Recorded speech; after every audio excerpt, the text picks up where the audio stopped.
we all had to take this big pause that was uncomfortable. And the other parallel that kept coming to mind is there was so much job loss. And again, of course, I'm a career coach and helping people find jobs, but it was so extreme at the start of the pandemic. And job loss, like what I experienced with a loss of health, you go through a loss of identity. And who are we at our core? What makes me feel worthwhile? What makes me feel like I'm living a full life? How do I feel like myself? And this idea from the pandemic of what's essential. Essential workers, essential reasons to leave the house, and this question of what's really essential to each of us. And of course, it's not the same, which is why there was a lot of conflict and debate at points during the pandemic of how best to handle things. Because there's all these pieces kind of swirling together where I felt like I could use the backdrop of the pandemic, the backdrop of my lessons learned through chronic illness, about coping, resilience, and living your best life. And then, of course, my knowledge as a coach and professional trainer of giving people a tool and a resource to explore their own lives. And it's not just for, I'm in the midst of the worst crisis I've ever experienced. It could just be some of the natural changes and transitions that we go through in life, that if we can't navigate them well, if we get stuck and immobilized by our fears or doubts, or holding on to the past, they turn into a bit of a crisis.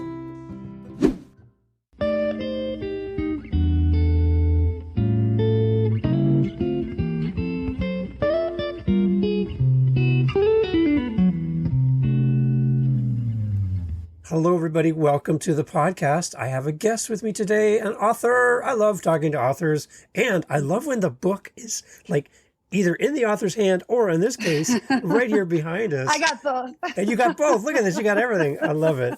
I love the joy in an author's face when the book is in their hand. Christine Horstman's with me today. Christine, welcome to the podcast. Nice to have you here. Thank you. Glad to be here. Okay, so let everybody know where you are in the world. I'd like to start there. Sure. I'm in Dallas, Texas, in the U.S. Is it hot there today? Is it? Oh, I mean, actually, sadly, it's better, but it has been a brutal summer. Yeah. We had, I think, 2 weeks that was 110 and above. Oh, gosh. So it's been a rough summer.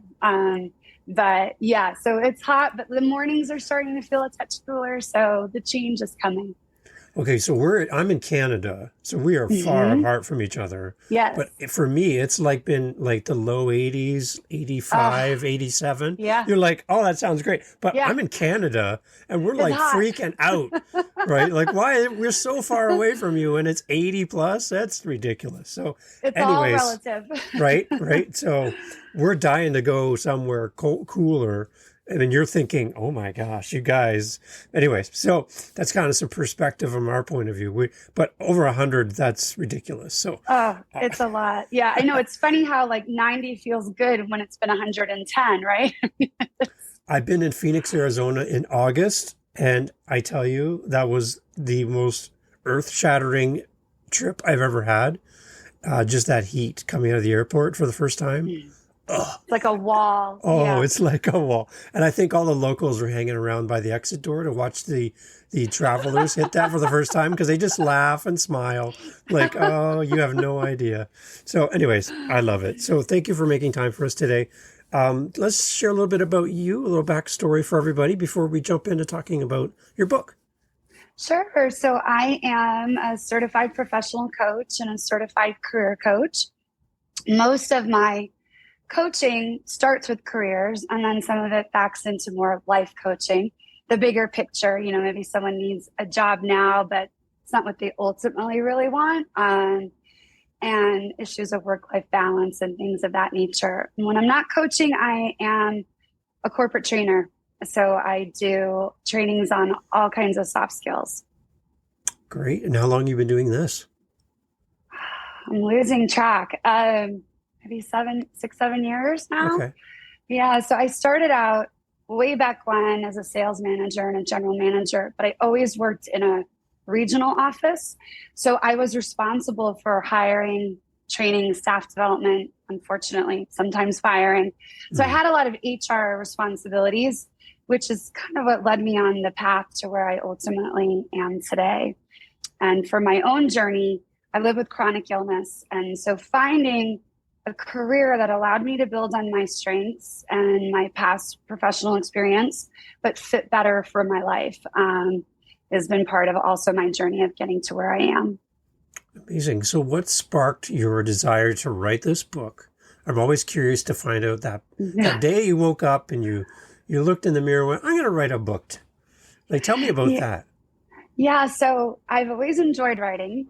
Probably haven't done as much as I would like to do with, juggling of lives. I had the opportunity, it's about a decade or so ago, to write for the Dallas Morning News through a Community Voices program that they had. And that was a phenomenal experience. I felt it helped me as a writer, working with a professional editor, different kind of writing when you're writing a short, 650 words kind of an article. But I really love that experience. And I always thought I'd write something. I wasn't entirely sure what. And I dabbled with some novels. So maybe one day I'll finish those. But I had met a publisher through a program I was doing for women. It was a group coaching program for women with an online platform. And through networking through that platform, I met a woman who owns her own publishing house. And I really liked her. We hit it off. And I said, now I'm not there yet, but I know at some point we'll probably work together. And then early on in the pandemic, she had put a call out just saying, I'm thinking about several topics. And one of them was coping. And I said, I want to explore that. This has been on my mind. I lead my coaching with career coaching, but I feel that part of what makes me a good coach is what I've experienced through my journey with chronic illness, self-awareness, resilience, and some of what I've gone through with my son's journey as a parent with a kiddo who has learning differences. And so I said, I've been thinking about this issue of coping with the start of the pandemic and conversations I'm having with clients and friends and family, and I would love to explore this. And I saw it as an opportunity to tell a little bit more about who I am, to still help, but broader than just a career or professional coach, and the bigger picture of who we are and self-awareness. My big thing as a coach is that soft skills are the key to success. It really doesn't matter what industry you're in. The person, even if you have more experience or better hard skills, technical knowledge, it's the person with soft skills that gets hired and gets promoted. And just the self-awareness that underpins our soft skills was just part of all these pieces that I wanted to explore. What are some of the soft skills that you are seeing that are lacking, more of a general sense, that in our day-to-day that we could probably develop better? I think communication, communication is the mother of all soft skills. It underpins everything else, as well as emotional intelligence, which is awareness of self and awareness of others. And I think that was a positive that came out of the pandemic, where we started seeing calls for empathetic leadership. And of course, even, listening is a part of communication skills, but it's a soft skill unto itself. And now we often, instead of just saying in the training world, active listening, we talk about empathetic listening. And so I think this calls for empathy. We already knew this, but I think that was a positive, where the pandemic really showed that we need greater empathy in the professional world. And so I think emotional intelligence and communication skills underpin all of our other soft skills. I had a client whose son was doing I think it's a summer program at a local university. He's a STEM kid, like super into science, math, computers. And he had gone to this hardcore STEM camp, and they had a program for the parents at the end. And the question was, what do we most need to be doing? Every single person on the panel at the STEM camp said work on their communication skills. So that's just tantamount for all of our relationships, personally and professionally. Adaptability had been on LinkedIn's top 5 soft skills list for years. And then, of course, the pandemic really showed us why, right? Why adaptability was so important. Yeah. So let's go back to the idea of empathy. What about empathy for people that are coping? Because sometimes when we look at somebody who is maybe coping with something in life, it's not maybe visible to us that Yes, right. what they're dealing with. How do we demonstrate empathy in our day to day with people who may be experiencing a life where coping is a challenge?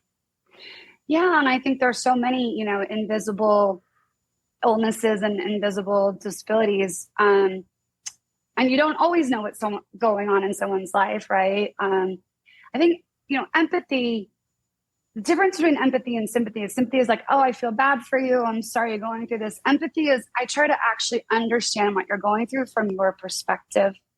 And I'm not trying to overlay my experience on top of yours. So I have rheumatoid arthritis, for example, and someone else might have rheumatoid arthritis, and the way it manifests and shows up and impacts our daily life could be very different. Some person could still have a lot of mobility, but still have intense pain, and other people might, have to use devices or a wheelchair or something, right? So even when we have the same thing, we don't experience it the same, and we don't all deal with the same symptoms or impact, right? There's this general thing that seems to happen in conversations where we seem to one up each other. Yeah. Where, like I heard two people talking recently, and one person was saying that they had a flat tire. And the second person in response said, oh, well, I had two flat tires. And I'm like, what's going on here? Why do you need to do that? Right? Yeah, there is something with our human condition or socialization, or that I think is so common, or, oh my gosh, I had a flat tire last week and you can't believe it. And all of a sudden you're talking about your flat tire instead of saying, oh my gosh, I'm so sorry. What can I do? Tell me more about your experience, right? But not even just I can relate with you, but not even that. But my experience was harder than your experience. Because I had two, right? Yeah, you see that a lot. You see that in parenting. You see that at work. It's the old, well, I walked uphill to school both ways joke that we used to talk about, like that our grandparents would say or something like that, right? Yeah. I don't know what that is really about. And I think one of the things I say to my clients all the time, because it works in lots of scenarios, is to practice the pause. And I think if you just practice the pause and, stop yourself from speaking and allow the other person to really finish their side of communicating, that can prevent some of that. But yeah, it is a big pitfall. And how it feels to the other person is disappointing, frustrating, annoying, right? It is sort of maybe in small ways, but it can be damaging to our relationships when we share something and we don't feel seen, heard, valued, or supported, right? Yeah, and I love this conversation. This is great, Christine. Like what I find even in podcasting, to kind of tie it back to what we're doing today, is when I'm interviewing somebody, have somebody on the podcast, is to be listening as well as a host. Listening to my guest and engaging and not waiting for you to answer so I can ask my next question. But then, like you talk about that pause, what I love to do is just throw a little bit of a gap in there. And I find that my guest will answer the question. And in that pause, they go a little deeper, maybe a little further than the answer that they had thought of. And in that moment, you kind of get even a more well-rounded experience. And I love that empathy in demonstration, even in a podcast setting, in an interview, when you're coming in to be interviewed for a job or whatever you're dealing with. It's just giving people space to complete their thoughts without having to rush through the process. I love it. Yeah, absolutely. And that empathetic listening is listening to really understand, right? I'm not, like you said, I'm not thinking of what my response is or the next thing I want to say, but I'm all in, right? I'm listening to understand. It's amazing. Okay, so let's talk about the book. When did the book come out, first of all? January of this year. Okay, so you got to hold it up. You got to hold up the book. I love it. There it is. There it is. Okay, so tell me the why behind the book and maybe a little bit about the audience that you had in mind when you're writing. Sure. So the why was pulling together this idea of coping and resilience, which I felt like was so underscored with the pandemic. And for me, there were parallels in my personal life because there really is nothing like a crisis to bottom line things, right? And that clarity that comes when you're really held to the fire or stopped in your tracks. And we were all initially, at least at the pandemic, right, like shelter in place, we all had to take this big pause that was uncomfortable. And the other parallel that kept coming to mind is there was so much job loss. And again, of course, I'm a career coach and helping people find jobs, but it was so extreme at the start of the pandemic. And job loss, like what I experienced with a loss of health, you go through a loss of identity. And who are we at our core? What makes me feel worthwhile? What makes me feel like I'm living a full life? How do I feel like myself? And this idea from the pandemic of what's essential, essential workers, essential reasons to leave the house, and this question of what's really essential to each of us. And of course, it's not the same, which is why there was a lot of conflict and debate at points during the pandemic of how best to handle things. Because there's all these pieces kind of swirling together where I felt like I could use the backdrop of the pandemic, the backdrop of my lessons learned through chronic illness, about coping, resilience, and living your best life. And then, of course, my knowledge as a coach and professional trainer of giving people a tool and a resource to explore their own lives. And it's not just for, I'm in the midst of the worst crisis I've ever experienced. It could just be some of the natural changes and transitions that we go through in life, that if we can't navigate them well, if we get stuck and immobilized by our fears or doubts, or holding on to the past, they turn into a bit of a crisis, right? It's amazing. Okay, so as you write the book, tell me about the process of writing. Is there anything that you learned about yourself as you wrote the book that you're like, I didn't know that about me? Like, is there any kind of aha moments you had while you're doing this? It was a much more emotional process than I anticipated. So while I don't go into super deep personal detail, I wanted that to be, catalyst for the conversation, but not all about me, right? I want it to be relatable so that the reader actually is thinking, well, in my life, right? And processing for their own sake. But I do a lot of sharing in each chapter about my own journey. And it was more emotional than I anticipated. Things that I thought, I've spent time, even therapy sometimes, right? Like processing this, I'm past it. And I know that act of deep thinking and writing brought things up that surprised me. Emotions that I thought I had processed, revisiting. So that in and of itself was really interesting. It's a lot. It's a hard kind of an effort where you're trying to hold a lot of pieces in your brain, right? Of like, wait, did I already say that? Or this goes better in this chapter. I couldn't work the way some people recommend writing. So, 15 minutes a day, things like that didn't work for me. I am a chunker. I need like big pieces of time. And that has its pros and cons. But so then I felt like I sometimes had to like re-submerge myself into the material before I could write. But I did learn to really trust and honor my own process. And I think for other authors, that would be my best advice, or, something for them to think about, because some of the advice I was given, it didn't work. And the days when I had blocked time and I felt the pressure, I need to do it now, there were times it just didn't flow. And I found some different ways to work through that, because in my book, at the end of each chapter, I share some like lessons learned for people to think about that I think are fairly universal and takeaways from the chapter. Some mantras or positive affirmations to help with the mindset work, and then some what I call powerful questions, but just journal prompts or things to think through, again, to drive greater meaning from the chapter and to be able to coach yourself. Yeah. And so I found that sometimes if I couldn't write, I'd flip it and I'd work on those pieces. But I stopped fighting it. When it didn't come, I just stopped. And then when I would sit down and it flowed, I could write 3,000 words in no time. But but trying to force it and trying to put it on this linear time scale didn't work very well for me. It's interesting. And that's all the authors that I've been speaking to, everyone seems to have their own way. And it's not like everyone has to do it the same way. And, you try and you work through what works for you. And I love that.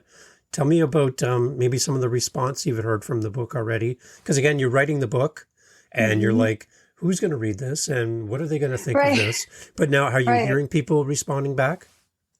Yeah, I just actually had the nicest, sweetest message on Instagram from someone that is just a follower, found me somewhere along the way.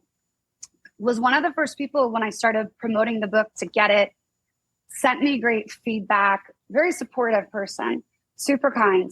She just messaged me, I guess it was about a week ago on Instagram, said she was reading it for the second time. She was dealing with COVID, feeling pretty lousy. And she said, I pulled out your book and I love it. And it's lifting me up again. And that was just like the most amazing compliment. And she said, I don't know what kind of feedback you're getting, how often you're hearing from readers, but I want you to know that you've had this positive impact on my life. And that was, I could get choked up thinking that. It's so gratifying, like so incredibly gratifying. And for those that are reading, those are readers, and you can reach out to these authors and let them know, don't assume that they know. It's great to be able to give that feedback. As authors, you're pouring your heart and soul into this, exposing things to an audience you've never met, communicating to people you can't see when you're writing, and to hear those words. For anybody listening, and you're a reader, reach out to your author and leave them a little message and let them know how, like specifically, how this book helped them. That's something that I think that authors would love to appreciate and hear back from their audience. Absolutely. I've had a couple other people, when they share on social media, like circling a part in the book that resonated with them. And so it's so helpful and it's so meaningful. So yeah, I think like you said, for people to take the time to do it,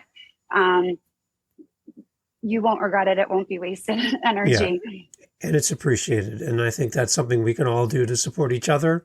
Again, we're learning so much from these books that we're interacting with. It's nice to be able to give back as a reader. So that's my challenge for anyone listening today.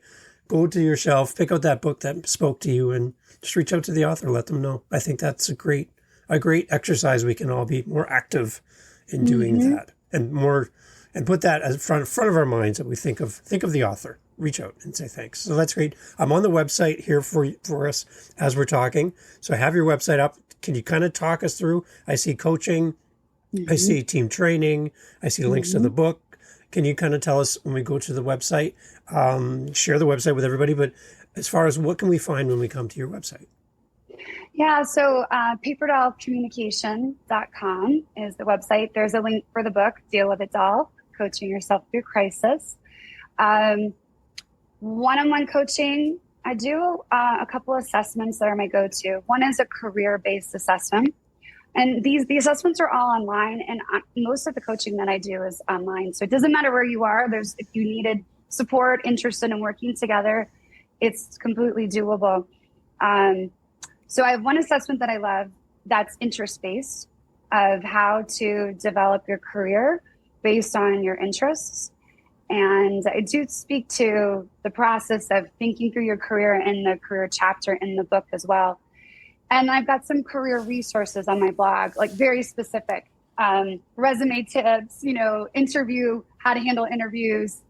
So if you are a job seeker or trying to figure out what you want to do, there's some support for you there.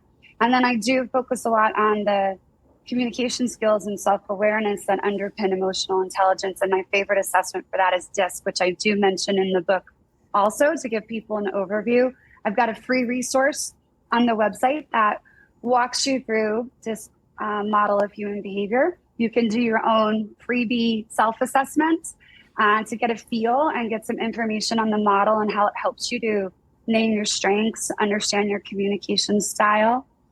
And then if you wanted to do a real assessment, I've got, the full-blown assessment on there as well. It's amazing. I love it. The website's beautiful, by the way. It looks great. Oh, thank you. Yeah, and I love all the links. I love when people offer free resources to people, and then the chance to kind of open the door to a conversation. So if somebody comes through the website, Christine, and they want to speak to you, there's an opportunity to actually just talk to you and maybe, kind of spend a few moments with you as well, right? And then you have your one-on-one coaching more formalized, but people can reach out to you, right? Yeah, absolutely. There's a contact form. And for someone who might be considering coaching, I always do just a short discovery call, 15, 20 minutes where we can talk and what are you looking at? And I can give you some advice and, if we were to work together, what that could look like and how I may be able to help. So for sure to reach out. LinkedIn or even a direct message on Facebook or Instagram are great too. I check all of those on a regular basis. So if that's, just easier for some people, that's great too.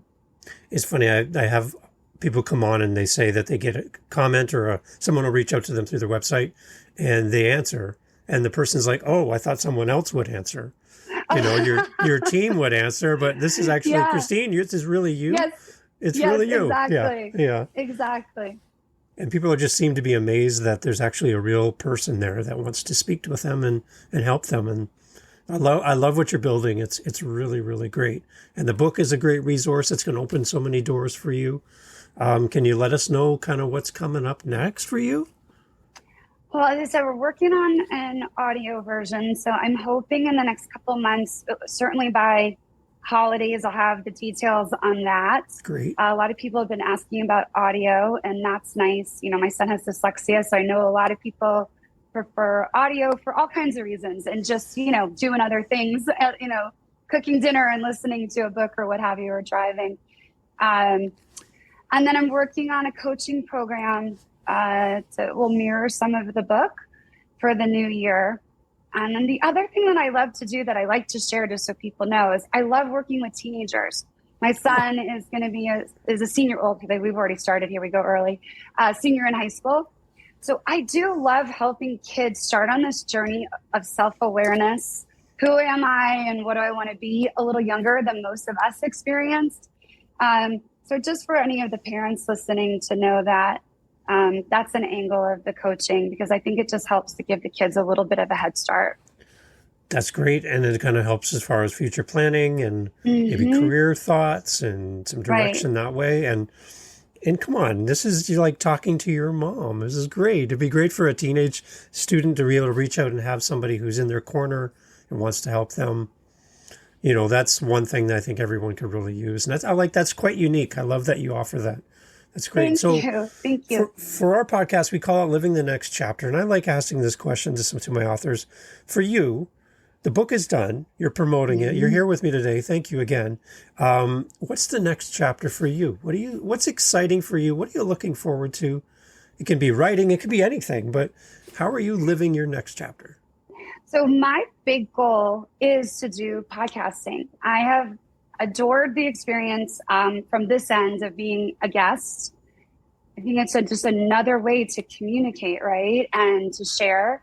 And I would really like to do a podcast, but I have trying to be realistic with myself that there's a season, right? And I'm going into this busy season of senior year with my son.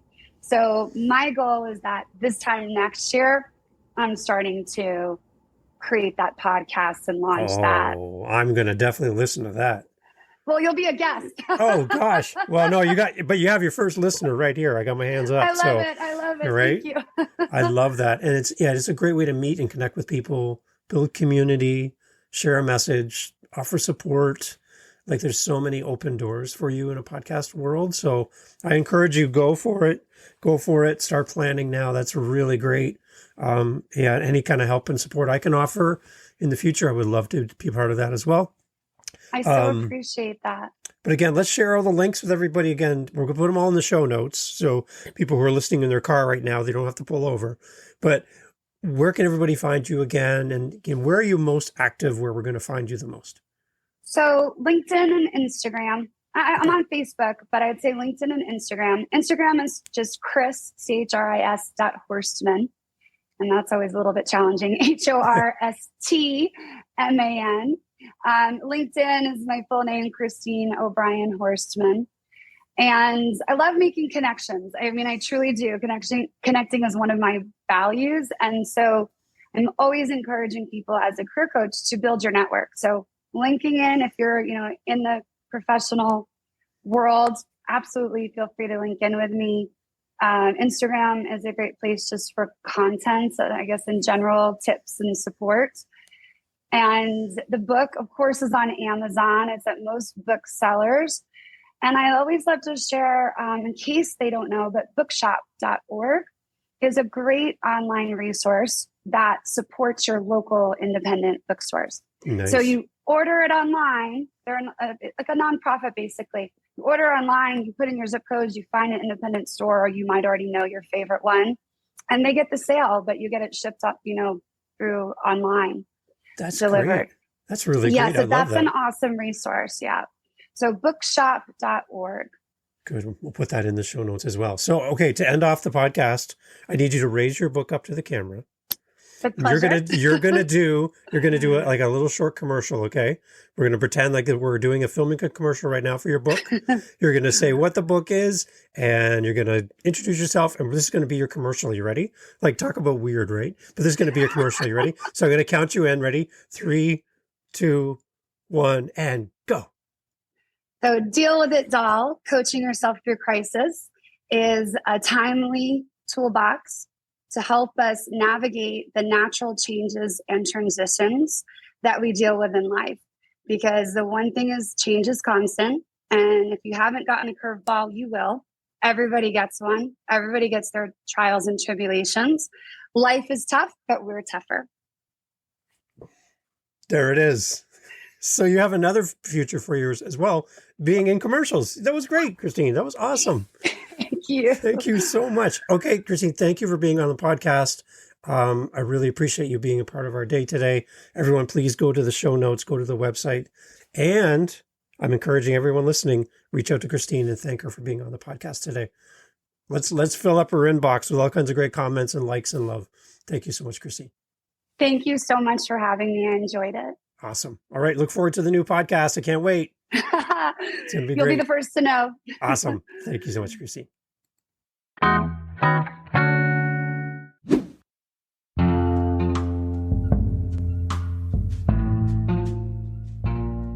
Hey guys, thank you for listening to the podcast. Jump over to livingthenextchapter.com, our website, and you will see a spot where you can leave a voice message. We'd love to hear your feedback. We're trying to make it as easy as possible to hear from you. So if you want your voice on this podcast, yes, that's possible. Go to livingthenextchapter.com. Click the little microphone icon, leave a voice message. We'll insert your message into the podcast. Tell us where you're listening from. Tell us your favorite guest. Maybe there's a guest we should have on the podcast. Maybe you should be our next guest. Leave us a message. livingthenextchapter.com. Again, thank you so much for listening. Please share this podcast episode with one person. That's all we're asking. Meet you over there at livingthenextchapter.com. Thank you for listening. Thank you for sharing. Love to hear from you. Until the next episode, it's coming up right away. Be sure you hit that subscribe button. Thank you for being part of Living the Next Chapter. Thank you for supporting our guests. Have a great day.